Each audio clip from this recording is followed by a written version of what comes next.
இன்றைக்கு தொடர்ச்சியாக ராகுல் காந்தியோடு அவர் பேசி கொண்டிருக்கக்கூடிய இந்த மூவ் வந்து எவ்வளோ பெரிய திமுகவுக்கு ஒரு பயத்தை ஏற்படுத்தியிருந்தால் கை எங்கள் கைக்குள்ளே தான் இருக்கிறது என்று உதயநிதி பேசுகிறாரு.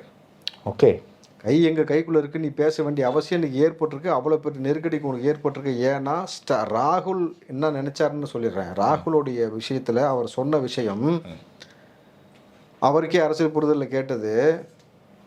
சவுத்தில் மட்டும் எடுத்துக்கோங்களேன், தமிழ்நாடு, ஆந்திரா, கேரளா, கர்நாடகா, பாண்டிச்சேரி, இந்த 5 ஸ்டேட்டில் ஸ்டாலினை கூட்டு போனால் ஓட்டு கிடைக்குமா? ராகுலுக்கு விஜயை கூட்டு போனால் ஓட்டு கிடைக்குமா?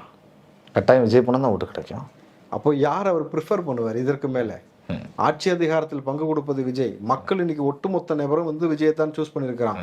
இவ்வளோ பெரிய பெருந்துயர் நடந்ததுக்கு பிறகு நீதிமன்றத்தில் பாதிக்கப்பட்ட தரப்பில் இருக்கக்கூடிய நபர்களே உயிரை பறி கொடுத்த உறவுகள் நீதிமன்றத்தில் போய் சொன்னது என்ன தெரியுமா? விஜயை குற்றமே சொல்லலை. ஆளுகிற கட்சி அவங்க தான் லேகு, அவங்க தான் காவல்துறை ஒழுங்காக பாதுகாப்பு தான் அங்கே நீதிமன்றத்தில் வாதாடி இருக்கிறாங்கன்ற செய்தி வரும் பொழுது அப்போ எல்லா தரப்பும் எப்படி மாறுகிறது அப்படின்னு நம்ம பார்க்குறோம். அப்போ ஒட்டுமொத்தமாக ராகுல் யார் சூஸ் பண்ணுவார்? விஜய் தான் சூஸ் பண்ணுவார்.